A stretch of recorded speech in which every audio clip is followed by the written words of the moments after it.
वित्तीय सहायता किसके द्वारा नियंत्रित की जाती है?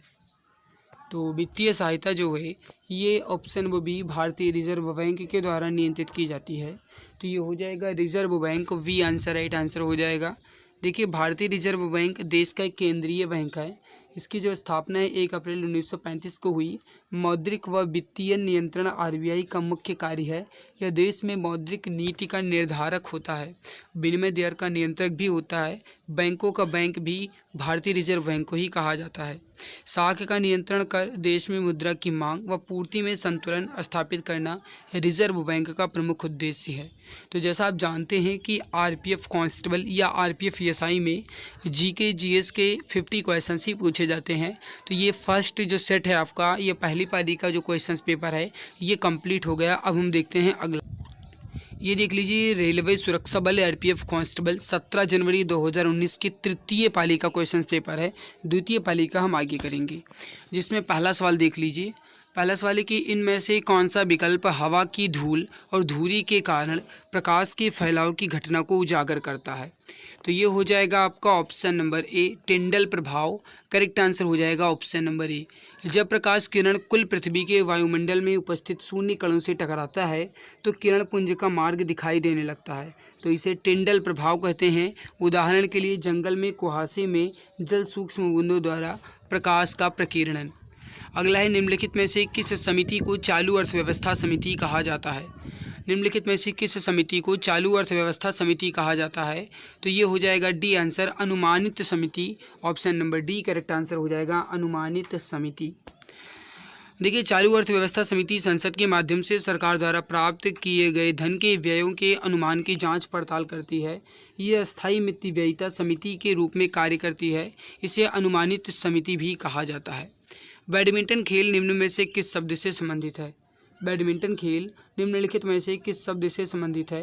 तो ये हो जाएगा आपको option number C, drop. Option C correct answer हो जाएगा। अगला सवाल है कि राष्ट्रपति राज्य मानवाधिकार आयोग के सदस्यों को किसकी सिफारिश पर हटा सकता है? राष्ट्रपति राज्य मानवाधिकार आयोग के सदस्यों को किसकी सिफारिश पर हटा सकता है?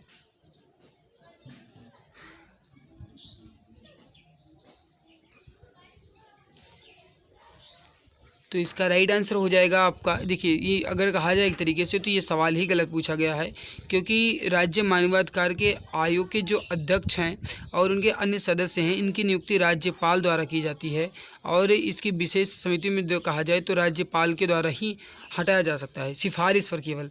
तो मेरे भाई, राष्ट्रपति राज्य मानवाधिकार के सदस्यों को राज्यपाल की सिफारिश पर हटा सकता है, कहा जाए तो राज्यपाल हो सकता है, लेकिन राज्य मानवाधिकार के आयोग के अध्यक्ष एवं अन्य सदस्यों की नियुक्ति राज्यपाल द्वारा विशेष समिति की सिफारिश पर की जाती है, विशेष समिति की सिफारिश पर की जाती है। अगला सवाल देखिए, देख लीजिए, फिर से समझ लीजिए। राज्य मानवाधिकार आयोग जो है ये 3 सदस्यीय निकाय है, जिसमें 2 सदस्य और एक अध्यक्ष होते हैं। आयोग द्वारा विकल्प ए को सही माना गया था, यानी उसको उन्होंने अध्यक्ष को माना था, लेकिन राइट क्या होगा, राज्यपाल होगा। तो इस वजह से ही ये सवाल गलत हो गया था, है ना। अगला सवाल है कि निम्नलिखित राजवंशों में से किसने सिजेरियन शैली की वास्तुकला का परिचय दिया? निम्नलिखित राजवंशों में से किसने सिजेरियन शैली की वास्तुकला का परिचय दिया? तो ये हो जाएगा Chalukya, we answer, right answer हो जाएगा चालुक्य। देखिए, चालुक्य वंश की भारतीय शाही राजवंश था, जिसने 6वीं और 12वीं शताब्दी के बीच दक्षिण और मध्य भारत के बड़े हिस्से पर शासन किया।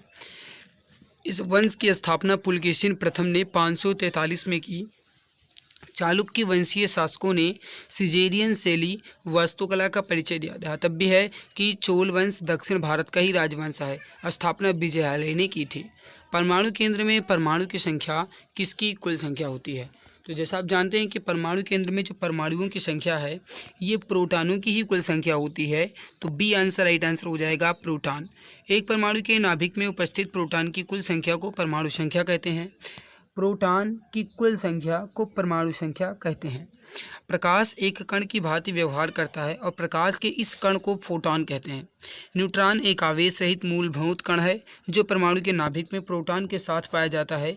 खोज चैडविक ने की थी। प्लाज्मा आंशिक रूप से आयनीकृत एक गैस है, एक अणु के साथ बंद होने के बजाय स्वतंत्र होती है। तो ये कुछ एक्सप्लेनेशन दिए गए थे जो ऑप्शन में है उसके हिसाब से। अगला है कि जब किसी धातु को उसके पतले अक्षरों से बनाया जा सकता है तो उसे क्या कहते हैं? तो उसे कहा जाता है सी आंसर वृद्धि। सी आंसर राइट आंसर हो जाएगा वृद्धि। देखिए, जब किसी धातु को उसके पतले अक्षरों से बनाया जाता है तो उसे वृद्धि कहते हैं। भंगुर, भंगुर का मतलब है पदार्थ पर बल देने या विकृत करने से में टूट जाए तो उसे भंगुर कहते हैं। उपजाऊ तो मिट्टी का एक गुण है जिसमें फसल का जो मतलब उत्पादन है ये अच्छी तरीके से होता है। अगला है कि न्यूटन के दूसरे गतिशील नियम के अनुसार किसी वस्तु पर कार्य करने वाला बल उत्पाद डैश और से हटा दिया जाता है।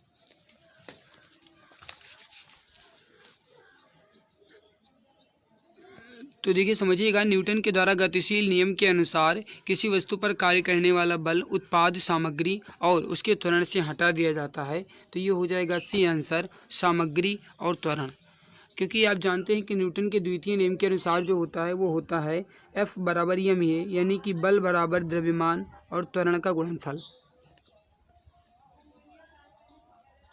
अगले सवाल है कि सुगंध देने वाले फूल मुख्य रूप से में पाए जाते हैं।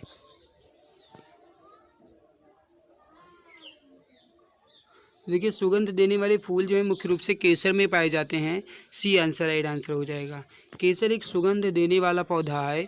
इसके पुष्प की वर्तिकाग्र को केसर, कुमकुम, जाफरान कहते हैं। केसर का वानस्पतिक नाम जो है क्रोकस सैटाइवस है। इरिडेसी परिवार का यह सदस्य लगभग 80 प्रजातियों में विश्व के विभिन्न भूभागों में पाया जाता है। अगला सवाल, चलिए आगे बढ़ते हैं। अगला सवाल है कि भारत के किस राज्य में जवाड़ी और सेवरायन पहाड़ियाँ स्थित हैं? तो ये हो जाएगा आपका ऑप्शन नंबर सी, तमिलनाडु में। देखिए, सेवराय पहाड़ियाँ और जवाड़ी पहाड़ियाँ पूर्वी घाट के दक्षिण पूर्व में स्थित हैं। तमिलनाडु राज्य की प्रमुख पहाड़ी है। दोनों पहाड़ियाँ दक्षिण में पूर्वी घाट के समांतर पहाड़ियों की एक श्रृंखला है। पश्चिमी घाट और पूर्वी घाट क्रमशः दक्कन के पठार के पश्चिम और पूर्वी किनारों को चिन्हित करते हैं। पश्चिमी घाट पूर्वी घाट से ऊंचे हैं। अगला सवाल आपके सामने कि ध्वनि की गुणवत्ता किस पर निर्धारित की जाती है? तो ध्वनि की जो गुणवत्ता है ये उसकी फ्रीक्वेंसी यानी उसके आवृत्ति पर निर्धारित की जाती है। तो सी आंसर राइट आंसर हो जाएगा। अगला सवाल है कि पाल साम्राज्य का संस्थापक कौन था? पाल साम्राज्य का संस्थापक कौन था? तो ये हो जाएगा D answer Gopal. Option D correct answer हो जाएगा। देखिए समझिए, पाल साम्राज्य मध्यकालीन उत्तर भारत का सबसे शक्तिशाली और महत्वपूर्ण साम्राज्य माना जाता है। इस वंश का संस्थापक जो है गोपाल था। वंश का अंतिम शासक गोविंद पाल था। पाल शासकों ने लगभग 4 सदी यानी 750 से 1174 तक शासन किया। पाल राजाओं के काल में बौद्ध धर्म को अत्यधिक संरक्षण मिला। चलिए आगे बढ़ते हैं। क्वेश्चन नंबर 13 है आपके सामने कि ट्रॉफी के संबंध में MVP शब्द का पूरा नाम क्या है? MVP शब्द का पूरा नाम क्या है ट्रॉफी के संबंध में? MVP का मतलब है मोस्ट वैल्यूएबल प्लेयर, यानी कि अधिकांश मूल्यवान खिलाड़ी। तो सी आंसर राइट आंसर हो जाएगा। देखिए, ट्रॉफी के संबंध में MVP शब्द का मतलब है मोस्ट वैल्यूएबल प्लेयर। अगला सवाल है कि मिलिंद पन्हो पाठ जो है किस धर्म से संबंधित है? मिलिंद पन्हो पाठ किस धर्म से संबंधित है? तो ये हो जाएगा ए आंसर बौद्ध धर्म। करेक्ट आंसर हो जाएगा ऑप्शन नंबर ए बौद्ध धर्म। देखिए, मिलिंद पन्हो एक पाली भाषा में रचित एक बौद्ध ग्रंथ है। रचना काल इसका लगभग 1000 ईसा पूर्व है और इसमें बौद्ध भिक्षु नागसेन और भारत यूनानी शासक मिलिंद के बीच के संवाद का वर्णन है। इनमें से किसे भारत के नए समुद्र मिले? इनमें से किन्हें भारत के नए समुद्र मिले?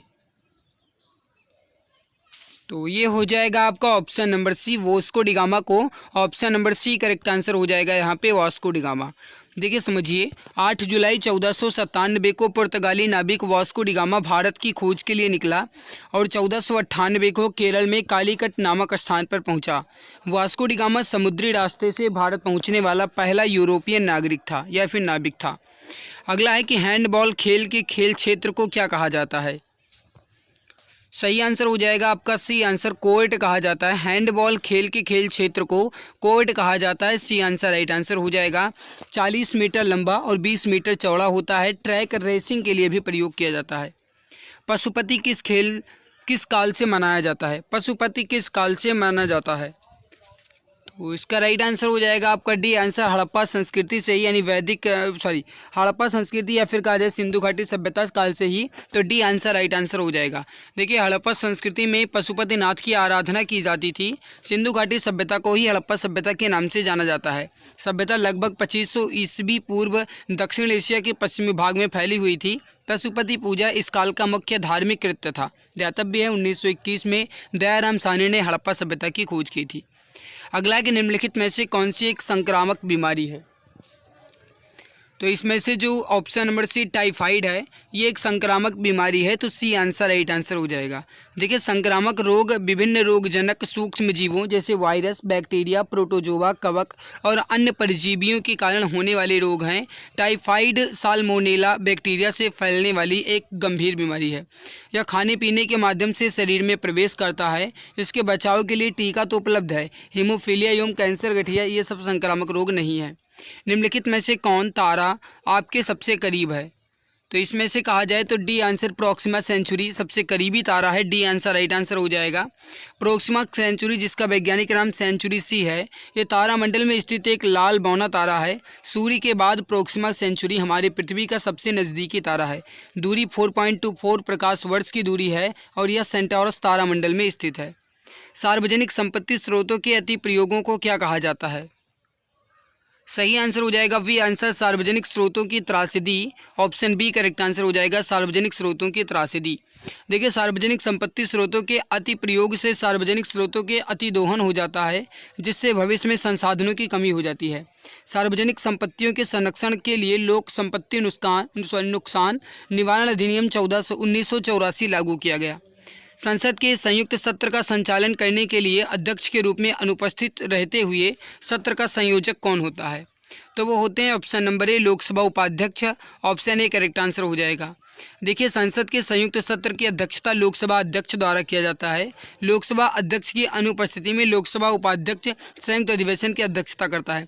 उपाध्यक्ष अगर न रहे तो राज्यसभा का उपसभापति संयुक्त अधिवेशन की अध्यक्षता करता है और संयुक्त सत्र का आह्वान जो है राष्ट्रपति द्वारा किया जाता है। अगला सवाल है कि पैरालंपिक में स्वर्ण पदक जीतने वाले पहले भारतीय कौन थे? पैरालंपिक में स्वर्ण पदक जीतने वाले पहले भारतीय कौन थे? तो ये हो जाएंगे Mariyappan Thangavelu. We answer right answer हो जाएगा, मरियप्पन थंगावेलु। देखिए मरियप्पन थंगावेलु दक्षिण भारतीय उच्च जंपर ऊंची कूद हैं। रियो डी जेनेरियो में आयोजित 2016 में ग्रीष्मकालीन पैरालंपिक खेलों में स्वर्ण पदक इन्होंने जीता। जबकि मैरी कॉम ऑप्शन में जो दिया गया है ये भारतीय मुक्केबाज हैं जो मणिपुर की हैं। दीपा कर्माकर एक जिम्नास्ट हैं और हिमा दास जो हैं भारतीय धावक हैं। कोशिका के विभाजन में जन कोशिकाओं की तैयारी के लिए एक मूल कोशिका को कितने में विभाजित किया जाता है? तो ये हो जाएगा 2 समान में विभाजित किया जाता है, 2 समान कोशिका में। तो सी आंसर राइट आंसर यहाँ पे हो जाएगा। अगला सवाल है कि नाट्य शास्त्र के लेखक कौन है? तो ये हो जाएंगे डी आंसर भरत मुनि। ऑप्शन डी करेक्ट आंसर हो जाएगा, भरत मुनि। देखिए नाटकों के संबंध में मूल सूचना एवं शास्त्रीय जानकारी नाट्य शास्त्र में उपलब्ध है। नाट्य शास्त्र के रचयिता भरत मुनि हैं। भरत मुनि का जीवन काल 400 ईसा पूर्व से 100 ईस्वी के मध्य माना जाता है, हालांकि अज्ञात है। सारंगदेव भारत के संगीत शास्त्री थे जिन्होंने संगीत रत्नाकर महत्वपूर्ण ग्रंथ की रचना भी की। अंतरराज्य परिषद किस मंत्रालय के अंतर्गत आता है? तो अंतरराज्य परिषद जो है ये गृह मंत्रालय के अंतर्गत आता है। वी आंसर राइट आंसर हो जाएगा, गृह मंत्रालय के अंतर्गत। देखिए अंतरराज्यीय परिषद का उल्लेख भारतीय संविधान के आर्टिकल 263 में किया गया है। पहली बार जून 1990 में स्थापना की गई थी। यह एक सलाहकारी निकाय है। कार्य इसका संघ और राज्य के बीच सामान्य हित के विषयों की जांच और चर्चा करना है। थालघाट मुंबई और किसको जोड़ता है?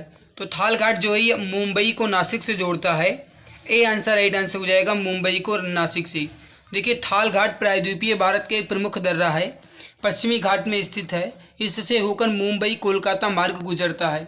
यह मुंबई को नासिक से जोड़ता है, ध्यान रखेंगे। अगला सवाल है कि निम्नलिखित में से कौन क्रिकेट विश्व कप से संबंधित नहीं है? तो इसमें से कहा जाए तो क्रिकेट विश्व कप एक Irani cup, Ranji trophy, Deodhar trophy ये सभी हैं, लेकिन कलिंग कप ये नहीं है। तो वी आंसर गलत आंसर हो जाएगा। कलिंग कप जो है फुटबॉल से संबंधित है। भारत के ओडिशा राज्य में प्रतिवर्ष आयोजित किया जाने वाला एक प्रतिष्ठित फुटबॉल टूर्नामेंट है, और जबकि ईरानी रणजी और देवधर क्रिकेट के प्रतियोगिता से संबंधित हैं। पुरुषों में कौन से सेक्स जीन मौजूद हैं? तो आप जानते हैं कि पुरुषों में एक्स एंड वाई होता है, तो यहाँ पे हो जाएगा सी आंसर। जबकि महिलाओं में कहा जाए तो उसमें डबल एक्स, तो यहाँ पे जो पुरुष पूछा गया तो सी आंसर राइट आंसर हो जाएगा। देखिए महिलाओं में 2 गुणसूत्र एक्स के होते हैं, जबकि पुरुषों में एक एक्स और एक वाई गुणसूत्र होता है। सामान्य मनुष्य में 46 गुणसूत्र या फिर कहा जाए 23 जोड़े गुणसूत्र होते हैं। गुणसूत्रों को मानव के आनुवांशिक गुणों का वाहक माना जाता है। 22 जोड़े जिन्हें अलिंग गुणसूत्र के रूप में जाना जाता है, ये दोनों लिंगों में समान रूप से उपस्थित होते हैं। अगला है कि भारत, बेल्जियम और स्पेन में किस प्रकार के संघीय शासन का उपयोग किया जाता है? तो यह हो जाएगा आपका ऑप्शन नंबर सी, संघीय रूप से प्रशासित विधि। सी आंसर राइट आंसर हो जाएगा। देखिए संघीय शासन व्यवस्था से तात्पर्य उस शासन व्यवस्था से है जिसमें शक्ति का विभाजन केंद्र और राज्य के बीच होता है। यह व्यवस्था केंद्रीकृत न होकर संघवाद पर आधारित होती है। भारत की संघीय प्रणाली कनाडा से ली गई है।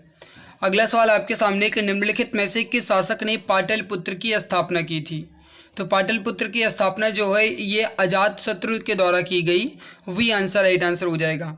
देखिए पाटलिपुत्र भारत का एक प्राचीन शहर है। स्थापना 5वीं शताब्दी ईसा पूर्व में मगध के राजा अजातशत्रु द्वारा की गई थी। इनके पुत्र उदयन ने इसे मगध की राजधानी भी बनाया और पहली शताब्दी ईसा पूर्व तक बना भी रहा। वर्तमान में पटना पाटलिपुत्र के स्थान पर एक नवीन शहर भी हो चुका है। भारत की आकस्मिक निधि किस अनुच्छेद के तहत है? तो भारत की जो आकस्मिक निधि है ये आर्टिकल नंबर 267 के अंतर्गत है। ए आंसर राइट हो जाएगा अनुच्छेद 267 में।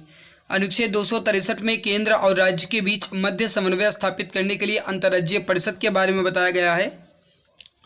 280 जो है वित्तीय आयोग के गठन के बारे में उल्लेख करता है और 266 जो है भारत के संचित निधि के बारे में उल्लेख करता है। अगला सवाल देखते हैं। अगला सवाल है कि नाइजर और जिम्बाब्वे में इनमें से किस महाद्वीप के देश हैं? तो नाइजर और जिम्बाब्वे जो है अफ्रीका महाद्वीप के देश हो जाएंगे। तो डी आंसर राइट आंसर हो जाएगा अफ्रीका महाद्वीप। देखिए नाइजर अफ्रीका महाद्वीप का एक देश है। राजधानी नाइजर की नियामी है। देश का नाम नाइजर जो है ये नाइजर नदी पर ही पड़ा है। जिम्बाब्वे जो है अफ्रीका महाद्वीप के दक्षिणी भाग में जाम्बेजी और लिम्पोपो नदी के बीच स्थित एक स्थलारुद्ध देश है। अगला है कि राज्य मानवाधिकार आयोग के अध्यक्ष कौन होते हैं? तो राज्य मानवाधिकार आयोग के अध्यक्ष जो हैं ये कौन होते हैं, ये सवाल पूछा गया है। वी आंसर राइट आंसर हो जाएगा उच्च न्यायालय के एक सेवानिवृत्त मुख्य न्यायाधीश। तो वी आंसर राइट आंसर हो जाएगा। देखिए उच्च न्यायालय के सेवानिवृत्त मुख्य न्यायाधीश को सामान्यतः राज्य मानवाधिकार आयोग का अध्यक्ष नियुक्त किया जाता है। राज्य मानवाधिकार आयोग की नियुक्ति मुख्यमंत्री की अध्यक्षता में गठित एक समिति जिसमें विधानसभा अध्यक्ष, गृह मंत्री और विधानसभा के विपक्ष नेता सदस्य होते हैं, इनकी अनुशंसा पर राज्यपाल द्वारा की जाती है। निम्नलिखित में से कौन अंतिम मौर्य राजा था? तो मौर्य वंश का अंतिम राजा जो है बृहद्रथ थे। राइट हो जाएगा ए आंसर बृहद्रथ। देखिए बृहद्रथ जो है ये मौर्य साम्राज्य का अंतिम शासक था। 187 से 185 ईसा पूर्व तक इन्होंने शासन किया। इसका सेनापति जो है पुष्यमित्र शुंग था। इन्होंने ही इनकी हत्या करके शुंग वंश की स्थापना की और मौर्य राजवंश प्राचीन भारत का एक शक्तिशाली राजवंश माना जाता था। मौर्य राजवंश जो है इन्होंने भारत पर 137 वर्षों तक शासन किया। निम्नलिखित में से कौन एक नदी बंदरगाह है? तो इसमें से ऑप्शन नंबर सी कोलकाता जो है आपका एक नदी बंदरगाह है। देखिए भारत में कुल मिलाकर के 13 प्रमुख बंदरगाह और 205 छोटे बंदरगाह हैं। पश्चिमी तट पर मुंबई, कांडला, कोचीन आदि बंदरगाह तथा पूर्वी तट पर चेन्नई, तूतीकोरिन, पारादीप, कलकत्ता आदि बंदरगाह स्थित हैं। मुंबई भारत का सबसे बड़ा प्राकृतिक बंदरगाह है और कोलकाता जो है ये भारत का सबसे बड़ा एक नदीय बंदरगाह है। निम्नलिखित में से किस राज्य में मधुबनी चित्रकला प्रचलित है? तो मधुबनी चित्रकला जो है बिहार की है। डी आंसर राइट आंसर हो जाएगा बिहार की है। कई आवृत्तियों के मिश्रण से उत्पन्न ध्वनि को क्या कहा जाता है? तो जो कई आवृत्तियों से उत्पन्न ध्वनि है इसे स्वर कहा जाता है। तो ए आंसर राइट आंसर हो जाएगा स्वर कहा जाता है। देखिए ध्वनि एक यांत्रिक तरंग है, न कि विद्युत चुंबकीय तरंग। ध्वनि के संचरण के लिए माध्यम की जरूरत होती है। ठोस, द्रव, गैस, प्लाज्मा में ध्वनि का संचरण संभव है, लेकिन निर्वात में ध्वनि का संचरण संभव नहीं है। कई आवृत्तियों के मिश्रण से जो उत्पन्न ध्वनि होती है उसे वॉइस या फिर स्वर कहते हैं। निम्नलिखित में से किस महासागर की सबसे लंबी तटरेखा है? तो सबसे लंबी तटरेखा वाला महासागर जो है ये हो जाएगा अटलांटिक महासागर। डी आंसर राइट आंसर हो जाएगा अटलांटिक महासागर। देखिए अटलांटिक महासागर इसकी सबसे लंबी तटरेखा है। व्यापार और वाणिज्य के लिए सबसे व्यस्त महासागर है क्योंकि इसके समुद्री मार्ग दो सबसे बड़े औद्योगिक क्षेत्र को जोड़ते हैं। एक आर्कटिक महासागर जो सबसे छोटा महासागर है और दूसरा उत्तरी ध्रुव के बीच ये महासागर भी स्थित है, और दूसरा जो है वो है अंटार्कटिक, पृथ्वी का दक्षिणतम महाद्वीप। ये दक्षिण ध्रुव का एक अंतर्निहित माना जाता है। 2011 की जनगणना के अनुसार भारत में शहरी जनसंख्या का परसेंटेज कितना है? तो भारत में जो शहरी जनसंख्या का परसेंटेज है ये है 31.16। ए आंसर राइट आंसर यहाँ पे हो जाएगा। देखिए 2011 की जनगणना के अनुसार भारत में शहरी जनसंख्या का परसेंटेज जो है ये 31.16 या कहीं कहीं 31.20 भी दिया जाता है, और ग्रामीण जनसंख्या है 68.8%। 2011 की जनगणना के अनुसार भारत की साक्षरता दर जो है 74.04 है, जिसमें पुरुष की 82.14 है और महिला की 65.646 है। लिंगानुपात जो है ये 943 है और जनसंख्या घनत्व 382 है।